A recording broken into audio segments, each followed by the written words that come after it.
ಕಾಗವಾಡದಲ್ಲಿ 77ನೇ ಗಣರಾಜ್ಯೋತ್ಸವದ ಸಂಭ್ರಮ.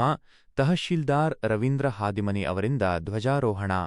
ಕಾಗವಾಡ ತಾಲೂಕಾಡಳಿತದ ವತಿಯಿಂದ ಪಟ್ಟಣದ ಮಲ್ಲಿಕಾರ್ಜುನ ಮಹಾವಿದ್ಯಾಲಯದ ಮೈದಾನದಲ್ಲಿ 77ನೇ ಗಣರಾಜ್ಯೋತ್ಸವವನ್ನು ಅತ್ಯಂತ ಅದ್ದೂರಿಯಾಗಿ ಆಚರಿಸಲಾಯಿತು. ತಾಲೂಕಾ ದಂಡಾಧಿಕಾರಿಗಳಾದ ರವೀಂದ್ರ ಹಾದಿಮನಿ ಅವರು ಧ್ವಜಾರೋಹಣ ನೆರವೇರಿಸಿ ಗೌರವ ವಂದನೆ ಸ್ವೀಕರಿಸಿದರು. ಕಾರ್ಯಕ್ರಮದಲ್ಲಿ ಮಾತನಾಡಿದ ತಹಶೀಲ್ದಾರ್ ಅವರು, ಡಾ. ಬಾಬಾಸಾಹೇಬ್ ಅಂಬೇಡ್ಕರ್ ಅವರು ನೀಡಿದ ಸಂವಿಧಾನದಿಂದಾಗಿ ಪ್ರತಿಯೊಬ್ಬ ಸಾಮಾನ್ಯ ವ್ಯಕ್ತಿಯೂ ಅಸಾಮಾನ್ಯನಾಗಲು ಸಾಧ್ಯವಾಗಿದೆ. ಭಾರತವು ವಿಶ್ವದ ಶ್ರೇಷ್ಠ ಗಣತಂತ್ರ ದೇಶವೆಂಬ ಹೆಗ್ಗಳಿಕೆಗೆ ಪಾತ್ರವಾಗಿದ್ದು, ಈ ವ್ಯವಸ್ಥೆಯನ್ನು ಉಳಿಸಿಕೊಳ್ಳುವುದು ಪ್ರತಿ ಪ್ರಜೆಯ ಜವಾಬ್ದಾರಿ ಎಂದು ಹೇಳಿದರು. ಉತ್ಸವದ ಅಂಗವಾಗಿ ವಿವಿಧ ಶಾಲಾ ಕಾಲೇಜುಗಳ ವಿದ್ಯಾರ್ಥಿಗಳಿಂದ ಆಕರ್ಷಕ ಪಥಸಂಚಲನ ಹಾಗೂ ಸಾಂಸ್ಕೃತಿಕ ಕಾರ್ಯಕ್ರಮಗಳು ಜರುಗಿದವು. ಈ ವೇಳೆ ಮಲ್ಲಿಕಾರ್ಜುನ ವಿದ್ಯಾಲಯದ ಅಧ್ಯಕ್ಷ Jyotikumar Patil, taluka panchayat EO Veeranna Vali, BEO PB Madabhavi, CDPO Ravindra Gudagennavar, PSI Raghavendra Khota, ಉಪತಹಶೀಲ್ದಾರ ರೇಷ್ಮಾ ಜಕಾತಿ, ಅಣ್ಣಾಸಾಬ ಕೋರೆ, ವೈದ್ಯಾಧಿಕಾರಿ ಪುಷ್ಪಲತಾ ಸುಣ್ಣದಕಲ್ಲ, ಪಟ್ಟಣ ಪಂಚಾಯತ್ ಮುಖ್ಯಾಧಿಕಾರಿ Prasanna Kalyana Shetty, SP Talawar, MR Patil, Prakash Patil, Vijay Akivate, Kaka Patil, Balasaheb Kamble, Prakash Dhodare, JK Patil, Balasaba Kallole ಸೇರಿದಂತೆ ತಾಲೂಕಾಡಳಿತ ಅಧಿಕಾರಿಗಳು, ಪಟ್ಟಣದ ಶಿಕ್ಷಣ ಸಂಸ್ಥೆಗಳ ಅಧ್ಯಕ್ಷರು, ಪದಾಧಿಕಾರಿಗಳು, ಶಿಕ್ಷಕರು, ಮಾಜಿ ಸೈನಿಕರು, ಶಾಲಾ ಮಕ್ಕಳು ಉಪಸ್ಥಿತರಿದ್ದರು.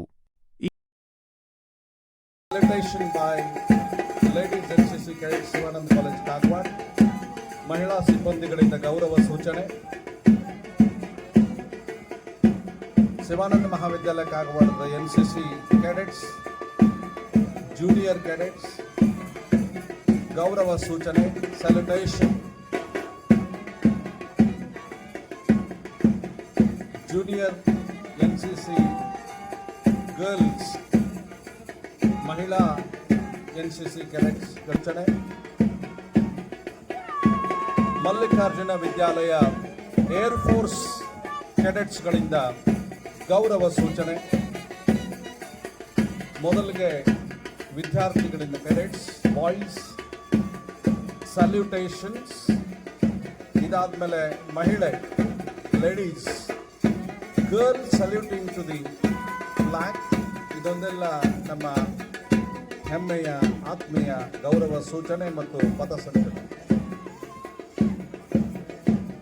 Mallikarjuna Vidyalaya scouts guides, salutations by Mallikarjuna Vidyalaya scouts and guides. Vidyasagar ವಿದ್ಯಾರ್ಥಿಗಳಿಂದ ಸ್ಕೌಟ್ಸ್ ಗೈಡ್ಸ್ ವತಿಯಿಂದ ಗೌರವ ಸೆಲೆಬ್ರೇಷನ್. ವಿದ್ಯಾಸಾಗರ ವಿದ್ಯಾರ್ಥಿನಿಯರಿಂದ ಸ್ಕೌಟ್ಸ್ ಗೈಡ್ಸ್ ವತಿಯಿಂದ ಗೌರವ ಸೂಚನೆ.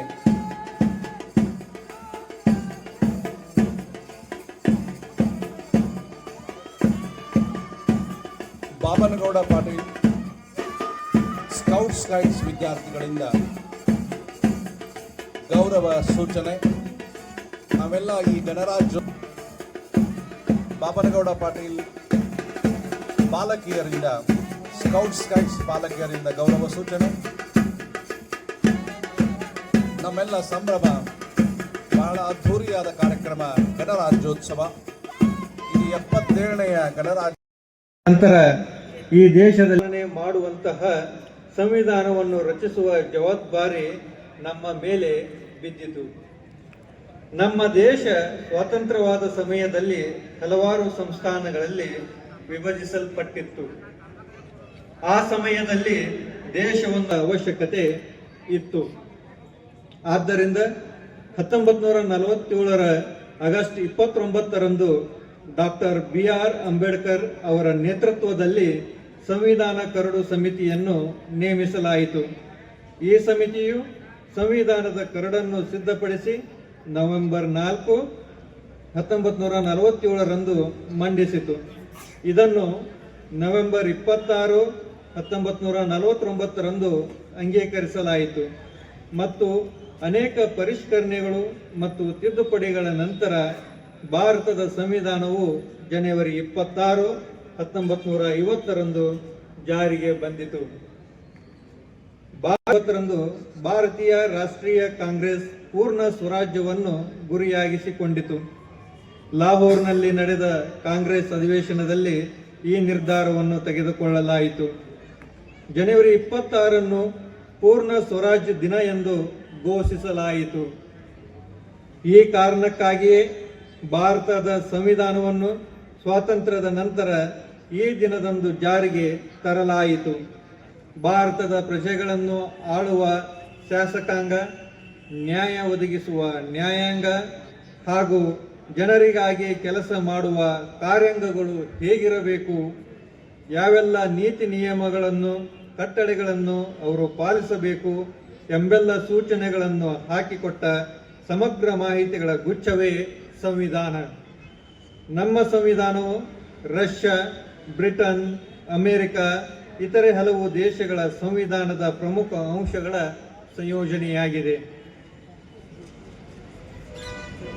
ಭಾರತದ ಸಂವಿಧಾನ ಪ್ರತಿಯೊಂದರಲ್ಲೂ ವಿಶೇಷತೆಯನ್ನು ಹೊಂದಿದೆ.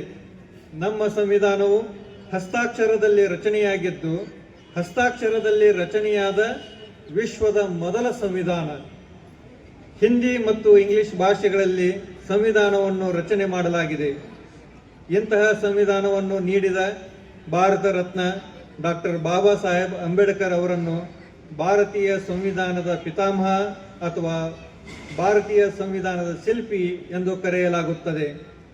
ಭಾರತದ ಸಂವಿಧಾನವನ್ನು ದಿನಾಂಕ 26/1/1950 ಜಾರಿಗೆ ತಂದ ಪ್ರಯುಕ್ತ ನಮ್ಮ ದೇಶದಲ್ಲಿ ಗಣರಾಜ್ಯೋತ್ಸವ ದಿನಾಚರಣೆಯನ್ನು ಪ್ರತಿ ವರ್ಷ ಜನವರಿ 26 ಆಚರಿಸಲಾಗುತ್ತಿದೆ. ಈ ಸುಸಂದರ್ಭದಲ್ಲಿ ನಾನು ಭಾರತ ದೇಶದ ಒಬ್ಬ ಪ್ರಜೆಯಾಗಿರುವುದಕ್ಕೆ ಹೆಮ್ಮೆ ಪಡುತ್ತೇನೆ. ನಾವಿಂದು ಇಲ್ಲಿ ಸ್ವತಂತ್ರವಾಗಿ ಶಿಸ್ತಿನಿಂದ ಇದ್ದೇವೆ ಎಂದರೆ ಅದಕ್ಕೆ ಮೂಲ ಕಾರಣ ನಮ್ಮ ಸಂವಿಧಾನ. ಭಾರತದ ಸಂವಿಧಾನವು ಕೇವಲ ಕಾನೂನು ಪುಸ್ತಕವಲ್ಲ, ಅದು ಒಂದು ಸಾಮಾಜಿಕ ಒಪ್ಪಂದ. ಧರ್ಮ, ಜಾತಿ, ಭಾಷೆ, ಲಿಂಗ ಅಥವಾ ಆರ್ಥಿಕ ಸ್ಥಿತಿಯ ಭೇದವಿಲ್ಲದೆ ಪ್ರತಿಯೊಬ್ಬ ನಾಗರಿಕನಿಗೂ ಸಮಾನ ಹಕ್ಕು ಮತ್ತು ಗೌರವ ದೊರಕಬೇಕು ಎಂಬ ತತ್ವದ ಮೇಲೆ ಅದು ನಿಂತಿದೆ. ಈ ಮಹತ್ವದ ಕಾರ್ಯಕ್ಕೆ ನೇತೃತ್ವ ನೀಡಿದ ಡಾಕ್ಟರ್ BR ಅಂಬೇಡ್ಕರ್ ಅವರು ಸಾಮಾಜಿಕ ನ್ಯಾಯವೇ ನಿಜವಾದ ಪ್ರಜಾಪ್ರಭುತ್ವದ ಅಡಿಪಾಯ ಎಂದು ಸ್ಪಷ್ಟವಾಗಿ ಪ್ರತಿಪಾದಿಸಿದರು ಎಂಬುದು. ಆದ್ದರಿಂದ ನಮ್ಮ ಪ್ರಜಾಪ್ರಭುತ್ವವು ಬಲಿಷ್ಠವಾಗಿರಬೇಕಾದರೆ ಸಂವಿಧಾನದ ಮೌಲ್ಯಗಳನ್ನು ಅರ್ಥ ಮಾಡಿಕೊಂಡು ಅವುಗಳನ್ನು ಆಚರಣೆಯಲ್ಲಿ ಅಳವಡಿಸಿಕೊಳ್ಳುವುದು ಅಗತ್ಯ. ಹಕ್ಕುಗಳ ಬಗ್ಗೆ ಮಾತನಾಡುವಷ್ಟೇ ಅಲ್ಲ, ಕರ್ತವ್ಯಗಳ ನಿರ್ವಹಣೆಯಲ್ಲೂ ನಾವು ಜವಾಬ್ದಾರಿಗಳಾಗಿರಬೇಕು. 27 ವಿಧಿಗಳು, 22 ನಂತರ 25 ಭಾಗಗಳಲ್ಲಿಯೂ 8 ನಂತರ 12 ಅನುಚ್ಛೇದಗಳನ್ನು 118 ತಿದ್ದುಪಡಿಗಳನ್ನು ಹೊಂದಿರುವ ಈ ಸಂವಿಧಾನ, ನಮ್ಮ ಸಂವಿಧಾನವು ಯಾವುದೇ ದೇಶದ ಲಿಖಿತ ಸಂವಿಧಾನಕ್ಕಿಂತ ದೀರ್ಘವಾದದ್ದು. ಭಾರತದ ಸಂವಿಧಾನವು ಜಗತ್ತಿನ ಅತ್ಯಂತ ದೊಡ್ಡ ಸಂವಿಧಾನವಾಗಿದೆ. ಈ ಸಂವಿಧಾನದ ಆಂಗ್ಲ ಭಾಷೆಯ ಆವೃತ್ತಿಯು ಒಟ್ಟು 1,17,369 ಶಬ್ದಗಳನ್ನು ಹೊಂದಿದೆ. ನಾವು ಸಮಾನತೆಯಿಂದ ಎಲ್ಲ ವರ್ಗದ ಜನರು ಸಮಾನವಾಗಿ ಶಿಕ್ಷಣ ಕಲಿಯುತ್ತಿರುವುದೇ ಸಂವಿಧಾನ ಜಾರಿಗೆ ಬಂದಿದ್ದರಿಂದ. ಭಾರತ ದೇಶದಲ್ಲಿ ಸಂವಿಧಾನ ಜಾರಿಗೆ ಬಂದ ಮೇಲೆ ಈ ಪ್ರತಿಯೊಬ್ಬರಿಗೂ ಮೂಲಭೂತ ಹಕ್ಕುಗಳಾದ ಸಮಾನತೆ, ಸ್ವತಂತ್ರತೆ, ಧರ್ಮ, ಸಂಸ್ಕೃತಿ, ಶಿಕ್ಷಣ ಮತ್ತು ಇತರೆ ಹಕ್ಕುಗಳು ಸಿಕ್ಕಿರುವುದು. ಸಂವಿಧಾನದಲ್ಲಿ ಮೂಲಭೂತ ಹಕ್ಕುಗಳಂತೆಯೇ ನಾವುಗಳು ಈ ದೇಶದ ಪ್ರಜೆಗಳಾದ ಮೇಲೆ ನಿರ್ವಹಿಸಬೇಕಾದ ಮೂಲಭೂತ ಕರ್ತವ್ಯಗಳು ಸಹ ಇವೆ.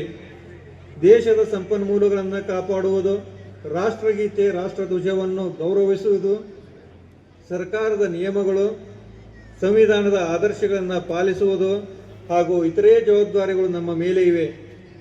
ನಾವೆಲ್ಲರೂ ಸ್ವತಂತ್ರವಾಗಿ ಜೀವಿಸಲು, ಶಿಕ್ಷಣ ಪಡೆಯಲು ಅವಕಾಶ ನೀಡಿರುವ ಇಂತಹ ಸಂವಿಧಾನವನ್ನು ದೇಶದಲ್ಲಿ ಜಾರಿಗೆ ತರಲು ಶ್ರಮಿಸಿದ ಎಲ್ಲರಿಗೂ ಇಂದು ನಾವೆಲ್ಲರೂ ತಲೆಬಾಗಿಸಿ ನಮಿಸುವುದು ನಮ್ಮೆಲ್ಲರ ಆದ್ಯ ಕರ್ತವ್ಯವಾಗಿದೆ.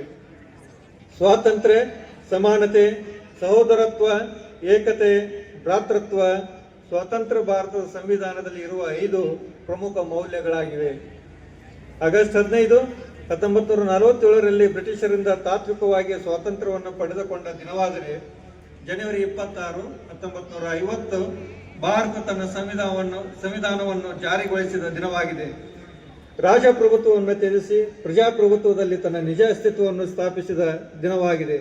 ಈ ಕಾರಣಕ್ಕಾಗಿ ಗಣರಾಜ್ಯೋತ್ಸವ ಭಾರತೀಯರ ಪಾಲಿಗೆ ಅತ್ಯಂತ ಮಹತ್ವದ ದಿನವಾಗಿದೆ. ಭಾವೈಕ್ಯತೆ ಎಂಬುದು ನಮ್ಮ ಭಾರತ ದೇಶದ ಜೀವವಾಗಿದೆ.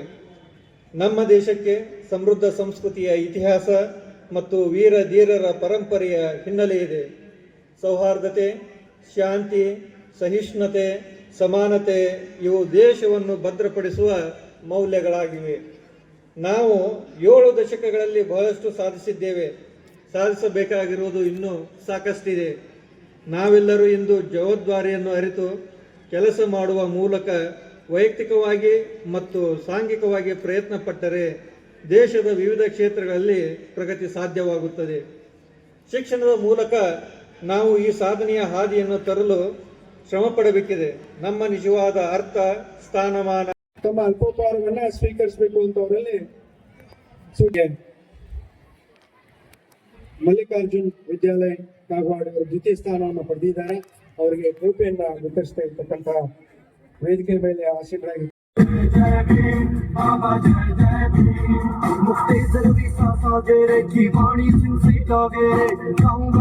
गली गली में जिसका डंडा बाजे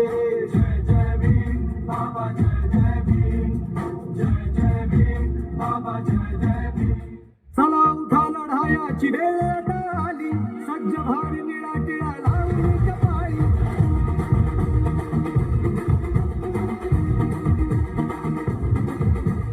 सला उठा लढाया चिडेल आली सज्ज भारी निळा टिळा लावली कपाळी जागवा तो स्वाभिमान थोड़ी सी खुशबू बाराई से मस्त पवन की थोड़ी सी धोखने वाली दग दग दग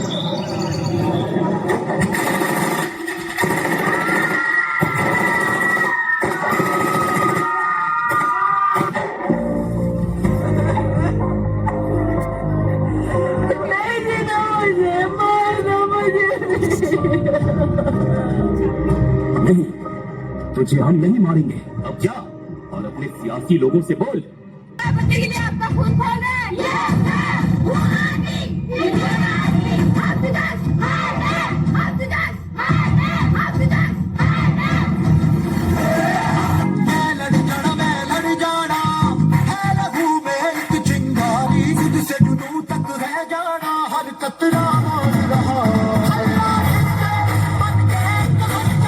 को न्याय देने के लिए लॉन्च किया गया था। इस कार्रवाई में 9 टेररिस्ट कैंप्स को टारगेट किया गया और पूरी तरह से इसे बर्बाद किया गया। ಇನ್ನೆಲ್ಲರೂ ಒಪ್ಕೊಂಡಿದ್ದಾರೆ. ಯಾವ್ದೋ ಪುಸ್ತಕದಲ್ಲಿ ಬರ್ದಿರ್ಬೋದು. ಪುಸ್ತಕದಲ್ಲಿ ತಪ್ಪಾಗಿದ್ರೆ ಅದನ್ನ ಒಪ್ಕೋಬೇಕಾ? ಒಂದಿನ ನಾನೇ ಪುಸ್ತಕ ಬರೀತೀನಲ್ಲ, ಆಗ ಇದನ್ನೆಲ್ಲ ಸರಿ ಮಾಡ್ತೀನಿ.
ಹಿರಿಯರು ಕಿರಿಯರು ಮಕ್ಕಳು ಮರಿಗಳಿಗೆಲ್ಲ ಶರಣರ ಶರಣು. ಭಾರತ ಭಾಗ್ಯ ವಿಧಾತ ಭಾರತ ನಮಗೆ ನಾವೇ ಅರ್ಪಿಸಿಕೊಂಡು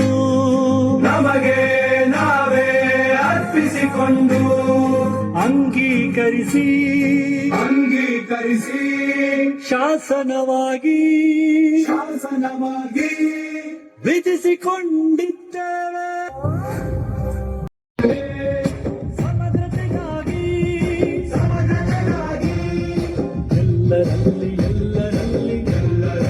ಎಲ್ಲರಲ್ಲಿ ಭ್ರಾತೃತ್ವ ಭಾವವನ್ನು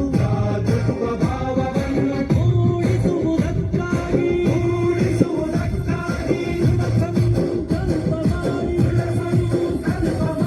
ನಮ್ಮ ಸಂವಿಧಾನ ಸಭೆಯಲ್ಲಿ ನಮ್ಮ ಸಂವಿಧಾನ ಸಭೆಯಲ್ಲಿ 1949 ನವೆಂಬರ್ ತಿಂಗಳ 26 ದಿನ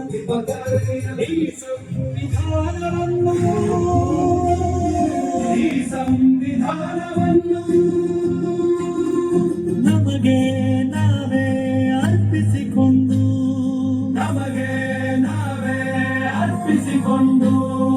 ಅಂಗೀಕರಿಸಿ ಶಾಸನವಾಗಿ ವಿಧಿಸಿಕೊಂಡಿದ್ದೇವೆ.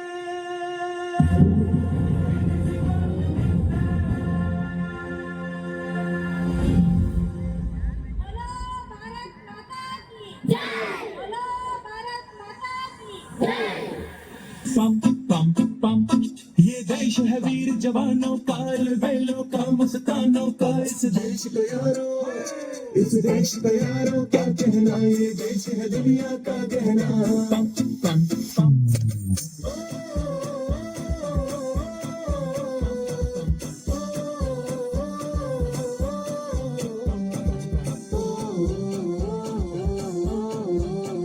मेरा जूता है जापान ये पतलून हिंदुस्तान सर पे लाल टोपी रूसी फिर भी दिल है हिंदुस्तान मेरा जूता है जापान